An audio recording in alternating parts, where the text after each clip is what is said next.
அத்தியாயம் 29. சென்னை பஜனை சங்கம், டெண்டுல்கர், டாக்டர் கேப்டன் ஹாடே, வாமன் நார்வோர்கர் ஆகியோரின் கதைகள். இந்த அத்தியாயம் சாய்பாபாவை பற்றிய மற்ற பல அற்புதமான சுவைகளான கதைகளை விவரிக்கிறது. 1916ஆம் ஆண்டில் இந்த குழு காசிக்கு தீர்த்த யாத்திரையாக புறப்பட்டது. ஒரு மனிதர், அவர் மனைவி, மகள், மைத்துனி ஆகியோரை அக்குழு கொண்டிருந்தது. துரதிருஷ்டவசமாக அவர்களின் பெயர்கள் குறிப்பிடப்படவில்லை. போகும் வழியில் அஹமத் நகர் ஜில்லா கோபர்கான் தாலுகாவில் உள்ள ஷிரடியில் தமது பக்தர்களுக்கும் அங்கு சென்று தங்களது திறமைகளை காட்டிய திறமைசாலிகளுக்கும் தினந்தோறும் பணத்தை விநியோகித்து வரும் தாராளமும் அமைதியும் சாந்தியும் உடைய பெரும் ஞானி ஒருவர் இருக்கிறார் என்று அவர்கள் கேள்விப்பட்டனர். சாய்பாபாவால் தட்சணையாக ஏராளமான பணம் தினந்தோறும் சேகரிக்கப்பட்டது. இத்தொகையிலிருந்து பக்த கொண்டாஜியின் மகளான அமினி என்ற 3 வயது குழந்தைக்கு தினந்தோறும் ரூபாய் 1, வேறு சிலருக்கு தினந்தோறும் 2 முதல் 5 ரூபாயும், அமினி தாயாருக்கு தினந்தோறும் 6 மற்றும் அவர் விரும்பியவாறு மற்ற பக்தர்களுக்கு தினந்தோறும் 10 முதல் 20 வரையிலும், சமயத்தில் 50 கூட அவர் விநியோகித்தார். இவற்றையெல்லாம் கேள்விப்பட்ட அந்த கோஷ்டி ஷிரடிக்கு வந்து தங்கியது. அக்குழு மிக நன்றாக பஜனை செய்த மிகச்சிறந்த பாடல்களை எல்லாம் பாடியது. ஆனால் அந்தரங்கமாக அவர்கள் பணத்துக்காக ஆசைப்பட்டனர். அக்கோஷ்டியில் 3 பேராசை பிடித்தவர்களாய் இருந்தனர். ஆனால் அவ்வீட்டு தலைவியின் குணம் வேறுபட்டதாய் இருந்தது. அவளுக்கு பாபாவின் மேல் அன்பும் பிரியமும் இருந்தது. ஒரு நாள் மத்தியான ஆரத்தின் போது அவளது பக்தி, நம்பிக்கை இவற்றில் பெருமகிழ்வடைந்த பாபா அவளுக்கு அவளது இஷ்ட தெய்வத்தை காட்சியளித்தார். வழக்கப்படி சாய்நாதனுக்கு பதில் சீதாநாதனாக காட்சியளித்தார். அவளது இஷ்ட தெய்வத்தை கண்டு மிக மிக உருகி போய்விட்டாள். கண்களிலிருந்து ஆனந்த கண்ணீர் பொங்கி வழிய மகிழ்ச்சியில் கைகளை தட்டினாள். மக்கள் அவளது ஆனந்த நிலையை கண்டு அதிசயமுற்றனர். ஆனால் அதன் காரணத்தை அவர்கள் அறிய இயலவில்லை. பின்னர் மாலை பொழுதில் எல்லாவற்றையும் அவள் தன் கணவனுக்கு விளக்கினாள். சாய்பாபாவுக்கு பதிலாக அவள் எங்கனம் ராமரை கண்டாள் என அவள் கூறினாள். மிகுந்த எளிமையும் பக்தியும் உடையவளாதலால் அது அவளது மனப்பிராந்தியே என்று அவர் நினைத்தார். மற்றவர்கள் எல்லாம் சாய்பாபாவை பார்த்து கொண்டிருக்கும் பொழுது நீ மட்டும் ராமனை காண்பதாவது என்று அவர் அவளை கேலி செய்தார். அவளது மனம் அமைதியாகவும் சாந்தமாகவும் இருந்த போதெல்லாம் அடிக்கடி ஸ்ரீராம தரிசனத்தை கண்டாள். ஆதலால் அவள் இக்கூற்றுக்கு செவிசாய்க்கவில்லை. அற்புத காட்சி. இம்மாதிரியாக எல்லாம் நடந்து கொண்டிருக்கும் பொழுது ஒரு நாள் இரவு அவள் கணவர் தன் கனவில் அற்புத காட்சி ஒன்றை கண்டார். அது கீழ்வருமாறு. அவர் ஒரு பெரிய நகரத்தில் இருக்கிறார். போலீஸ் அவரை கைது செய்து கைகளை கட்டி லாக்கப்பில் வைத்திருக்கிறது. போலீஸ் நன்றாக அழுத்தி கட்டி கொண்டிருக்கும் பொழுது ஜெயிலுக்கு வெளியில் சாய்பாபா அமைதியாக நின்று கொண்டிருப்பதை காண்கிறார். பாபா இவ்வளவு அருகில் இருப்பதை கண்டு வெளிப்படையான குரலில் அவரிடம், உமது புகழை கேள்விப்பட்டு நான் உமது திருவடிகளிலேயே வந்தேன். தாங்கள் நேரில் நின்று கொண்டிருக்கும் பொழுது எனக்கு இந்த கேடு ஏன் நிகழ வேண்டும் என்று வினவுகிறார். பாபா, உனது கர்மத்தின் விளைவே நீ அனுபவித்தாக வேண்டும் என்றார். இந்த பிறவியில் இத்தகைய திருட சிஷ்டத்தை அளிக்கும் விதத்தில் நான் எதுவும் செய்யவில்லையே என்றார் அவர்.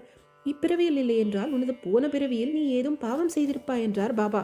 எனது முந்தைய பிறவி பற்றி எனக்கு எதுவும் தெரியாது. ஆனால் அப்படியே நான் செய்திருப்பதாகவே வைத்து கொண்ட போதிலும் தங்கள் சந்நிதியின் முன்னர் நெருப்பில் வைக்கோல் எறிவதை போன்று ஏன் அவைகள் அழிக்கப்படக்கூடாது என்றார். உனக்கு அத்தகைய நம்பிக்கை உண்டா என்று கேட்டார் பாபா. ஆம் என்றார் அவர். உனது கண்களை மூடு என்றார் பாபா. கண்களை மூடியதுதான் தாமதம். ஏதோ ஒன்று கீழே விழுந்து பலத்த அடிபடுவது போல் கேட்டது. அவர் கண்களை திறந்த பொழுது தாம் விடுதலையாகி இருப்பதையும் போலீஸ் ரத்தம் சிந்தி கீழே விழுந்து கிடப்பதையும் கண்டார். மிகவும் பீதியடைந்து பாபாவை அவர் பார்த்தார். பாபா, நீ இப்பொழுது நன்றாக பிடிபட்டு கொண்டாய். இப்பொழுது அதிகாரிகள் வந்து உன்னை கைது செய்வார்கள். அவர் கெஞ்சினார். தங்களை தவிர என்னை காப்பாற்றுவோர் வேறு ஒருவரும் இல்லை. எப்படியாவது என்னை காப்பாற்றுங்கள் என்றார். பின்னர் பாபா அவரை மீண்டும் கண்களை மூடச் சொன்னார்.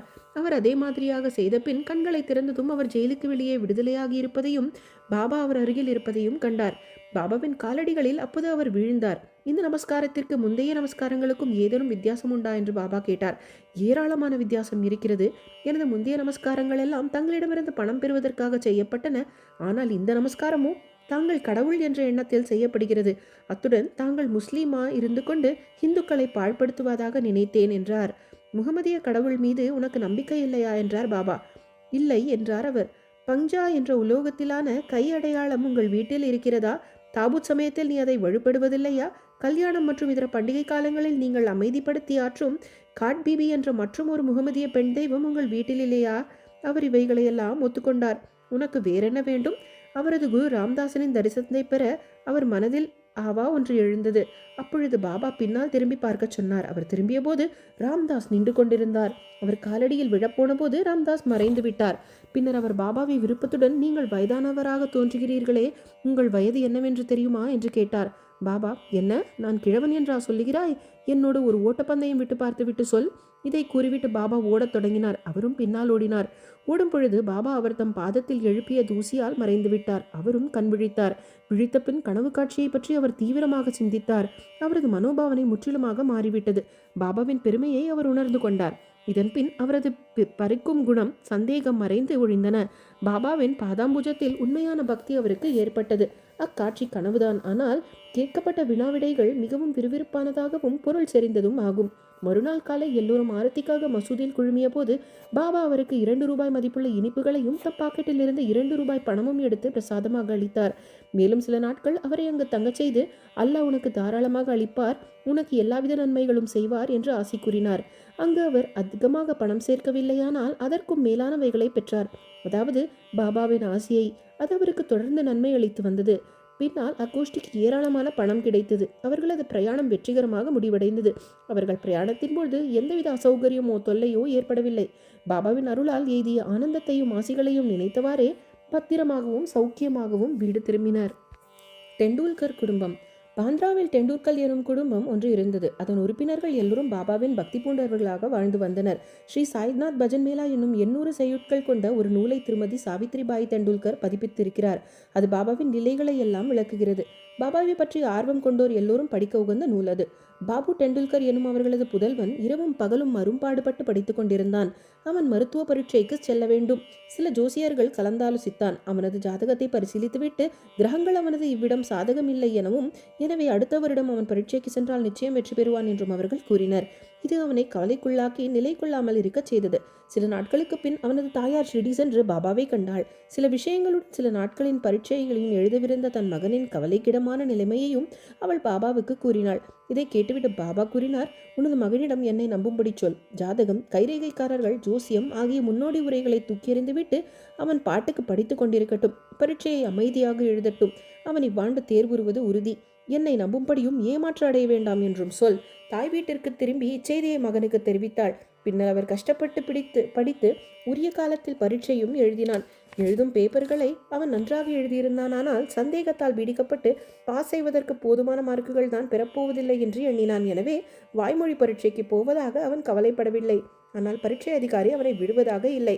அவன் எழுதிய பேப்பர்களில் பாஸ் செய்துவிட்டதாகவும் வாய்மொழி பரீட்சைக்கு அவன் வர வேண்டும் என்றும் சகமானவன் ஒருவன் மூலம் செய்தி அனுப்பினார். இவ்வாறாக அவன் அப்பரீட்சையில் தேர்வதற்கு ஊக்குவிக்கப்பட்டு 2லுமே வெற்றி அடைந்தான். கிரகங்கள் அவனுக்கு எதிராக இருந்த போதிலும் பாபாவின் அருளால் அவன் இவ்வாறாக வெற்றி பெற்றான். ஐயங்களும் கஷ்டங்களும் நம்மை சற்றே அசைத்து நம்பிக்கையை உறுதிப்படுத்தவே சூழ்கின்றன என்பதை இங்கே அறிய வேண்டும். நம் வாழ்க்கையின் சோதனைக்குள்ளாக்கப்படுகின்றோம். முழு நம்பிக்கையுடன் பாபாவை பற்றி கொண்டு நமது முயற்சிகளை தொடர்ந்து செய்வோமானால் நமது முயற்சிகள் அனைத்தும் முடிவாக வெற்றியுடன் சூடப்படும். இப்பையனின் தந்தையரான ரகுநாத் ராவ் பம்பாயில் உள்ள வெளிநாட்டு வாணிக கம்பெனி ஒன்றில் பணியாற்றி வந்தார். வயதாகிவிட்டபடியால் அவரால் வேலையை சரியாக செய்ய இயலவில்லை. எனவே அவர் ஒரு ஓய்விற்காக விடுப்பு எடுக்க வேண்டியிருந்தது. விடுமுறையின் பொழுது அவர் தேகநிலை முன்னேற்றத்தால் லீவை அதிகப்படுத்தவோ அல்லது தேவையில்லாத ஓய்வு பெறுவதோ தவிர்க்க முடியாததாகிவிட்டது. அவர் முதுமையும் நம்பிக்கையும் வாய்ந்த பணியாளராக இருப்பதால் அந்த ஸ்தாபனத்தின் முக்கிய மேனேஜர் ஒருவர் ஒரு பென்ஷனுடன் ஓய்வு கொடுக்க தீர்மானித்தார். எவ்வளவு பென்ஷன் கொடுப்பது என்ற பிரச்சனை இத்தகைய தீர்மானத்திலிருந்து வந்தது. அவர் மாதம் ரூபாய் 150 பெற்று வந்தார். பென்ஷன் தொகையான 75 வீட்டு செலவுகளும் பராமரிக்க போதுமானவை என்று. எனவே அவர்களெல்லாம் இவ்விஷயத்தில் கவலையுள்ளவராக இருந்தனர். முடிவான ஏற்பாடுகள் 15 தினங்களுக்கு முன்பாக பாபா திருமதி டெண்டுல்கரின் கனவில் தோன்றி, பென்ஷன் 100 ரூபாயாக அளிக்கப்பட வேண்டும் என்று நான் விரும்புகிறேன். இது உனக்கு திருப்திதானே என்று கேட்டார். பாபா, இம்மாதிரி ஏன் என்னை கேட்க வேண்டும்? நாங்கள் உங்களையே முழுவதும் நம்புகிறோம் என்று திருமதி டெண்டுல்கர் பதிலளித்தார். பாபா ரூபாய் 100 என்று கூறிய போதும் ரூபாய் 10 இன்னும் அதிகமாகவே கொடுக்கப்பட்டது. இது ஒரு விசேஷ நியதியாக தமது பக்தர்களுக்கு அத்தகைய அற்புதமான அன்பையும் பாதுகாப்பையும் பாபா நிச்சயமாகவே காண்பிக்கிறார் என்பதை உணர்த்துகிறது. கேப்டன் ஹாடே. பிகானீரில் தங்கியிருந்த கேப்டன் ஹாடே என்பவர் பாபாவின் மிக பெரும் பக்தர். ஒருமுறை அவரது கனவில் பாபா தோன்றி, என்னை மறந்துவிட்டாயா என்று கேட்டார். ஹாடே உடனே பாபாவின் பாதங்களை பிடித்துக்கொண்டு, தனது தாயை குழந்தை மறந்துவிட்டால் அது எங்கனம் காப்பாற்றப்படும் என்றார். பின்னர் ஹாடே தோட்டத்திற்கு சென்று அவரைக்காய் பறித்து ஒரு விருந்துக்கும் தட்சிணைக்கும் ஏற்பாடு செய்துவிட்டு இவைகளையெல்லாம் பாபாவுக்கு சமர்ப்பிக்க இருந்தபோது விழித்து கொண்டார். சில நாட்களுக்கு பின் அவர் குவாலியர் வந்தவுடன் ஒரு நண்பருக்கு ரூபாய் 12 மணியாளர் மூன்றம் அனுப்பி 2 மளிகை பொருட்களையும் காய்கறிகளையும் ரூபாய் 10ற்கு பாபாவிற்கு தட்சணையாக அளிக்கும் குறிப்பையும் அனுப்பியிருந்தார். அந்த நண்பர் ஷிரடிக்கு சென்று குறிப்பிட்டபடி சாமான்களை எல்லாம் வாங்கினார். ஆனால் காய்கறிகள் கிடைக்கவில்லை. சிறிது நேரத்தில் தலையில் சுமந்து கொண்டு ஒரு கூடைக்காரி வீதியில் எதிர்பட்டாள். வியப்பிற்கேற்ப அந்த கூடையில் வேண்டிய அவரைக்காய் கிடைத்தது. அது வாங்கப்பட்டு மற்றெல்லா பொருட்களுடன் சேர்த்து கேப்டன் ஹார்டேயின் சார்பில் பாபாவுக்கு சமர்ப்பிக்கப்பட்டன. நிமோன்கர் அடுத்த நாள் நைவேத்தியம் தயார் செய்து பாபாவுக்கு கேப்டன் ஹார்டேயின் சார்பில் சமர்ப்பித்தார். சாப்பிடும்போது அவரைக்காயை பாபா முதலில் எடுத்து சாப்பிட்டதையும் சாதம் முதலியவற்றை தொடாததை கண்டும் அனைவரும் அதிசயப்பட்டனர். இதை தன் நண்பன் மூலமாக கேட்டறிந்த ஹார்டேயின் மகிழ்ச்சிக்கு கரை காணாது போயிற்று. புனிதமாக்கப்பட்ட நாணயம். பாபாவின் ஸ்பரிசத்தால் புனிதமாக்கப்பட்ட நாணயம் ஒன்று தன் வீட்டில் இருக்க வேண்டுமென பிறதொரு சமயத்தில் கேப்டன் ஹார்டே விரும்பினார். ஷிரடிக்கு போய்க் கொண்டிருந்த நண்பர் ஒருவரை சந்தித்தார். அவரிடம் தமது நாணயத்தை அனுப்பினார். அந்த நண்பர் ஷிரடிக்கு சென்று நமஸ்காரத்தின் பின் முதலில் தமது ரூபாய தட்சணையாக அவர் பாபாவுக்கு அளித்தார். அதை அவர் வாங்கி சட்டைப்பையில் போட்டுக்கொண்டார். பின் நண்பர் ஹார்டேயின் நாணயத்தை கொடுத்தார். அதை பாபா கையில் வாங்கி உற்று பார்த்துவிட்டு தமது வலதை கட்டை விரலால் சுண்டிவிட்டு பிடித்து விளையாடினார். பின் அந்த நண்பரிடம் அவர் ஊதி பிரசாதத்துடன் இதை அதன் உரிமையாளரிடம் திரும்பிக் கொடு, அவரிடமிருந்து எனக்கு எதுவும் வேண்டியதில்லை என்று கூறு, அமைதியுடனும் திருப்தியுடனும் அவரை வாழச் சொல் என்று கூறினார். அந்த நண்பர் குவாலியருக்கு திரும்பி புனிதமாக்கப்பட்ட நாணயத்தை ஹட்டையிடம் திரும்பவும் அளித்து ஷிரடியில் நிகழ்ந்த எல்லாவற்றையும் அவருக்கு கூறினார். இம்முறை ஹட்டை மிகவும் மகிழ்ந்து பாபா எப்பொழுதும் தாம் விரும்பிய மாதிரியான நல்ல எண்ணங்களை ஊக்குவிக்கிறார் என்று உணர்ந்தார். பாபாவும் அதையே முறையாக நிறைவேற்றினார். வாமன் நார்வேக்கர். இப்பொழுது வாசகர்கள் மற்றும் ஒரு கதையை கேளுங்கள். வாமன் நார்வேக்கர் என்று அழைக்கப்படும் மனிதர் ஒருவர் பாபாவை மிகவும் நேசித்தார். அவர் ஒருமுறை ஒரு நாணயம் கொண்டு வந்தார். அதன் ஒரு பக்கத்தில் ராமர், சீதா, லக்ஷ்மணர் ஆகியவைகளின் உருவங்களும் மற்றும் ஒரு பக்கத்தில் கூப்பிய கரங்களுடன் ஆஞ்சநேயர் உருவமும் பொறிக்கப்பட்டிருந்தது. அதை பாபா தமது ஸ்பரிசத்தால் புனிதப்படுத்தி ஊதியுடன் திருப்பியளிக்க வேண்டும் என்ற எண்ணத்தில் பாபாவுக்கு அதை அவர் அளித்தார். ஆனால் பாபா உடனே அதை பாக்கெட்டிற்குள் போட்டு விட்டு கொண்டார். வாமன் ராவின் எண்ணத்தை ஷாமா பின்னர் பாபாவுக்கு தெரிவித்து அதை திருப்பியளிக்க வேண்டினார். பாபா பின்னர் வாமன் ராவின் முன்னிலையில் இவ்வாறு பேசினார். அது ஏன் அவருக்கு திருப்பி அளிக்கப்பட வேண்டும்? அதை நாமே தான் வைத்துக்கொள்ள வேண்டும். அதற்காக ரூபாய் 25 கொடுத்தாரானால் அது திருப்பி அளிக்கப்படும். வாமன் ராவ் ரூபாய் 25 சேகரித்து அவற்றை பாபாவின் முன்னிலையில் வைத்தார். பின்னர் பாபா, அந்த நாணயத்தின் மதிப்பு 25 ரூபாயை விட மிக மிக அதிகமாகும். ஷாமா, இந்த ரூபாயை எடுத்து நமது ஸ்டோரில் வைத்துக்கொள். நாணயத்தை உனது பூஜை அறையில் வைத்து வழிபாடு என்றார். பாபா மாதிரியான செயலை ஏன் பின்பற்றினார் என்பதை கேட்க ஒருவருக்கும் தைரியமில்லை. ஒவ்வொருவருக்கும் எது மிகச் சிறந்தது, மிக பொருத்தமானது என்பதை பாபா மட்டுமே அறிவார். ஸ்ரீ சாயியை பணிக. அனைவருக்கும் சாந்தி நிலவட்டும்.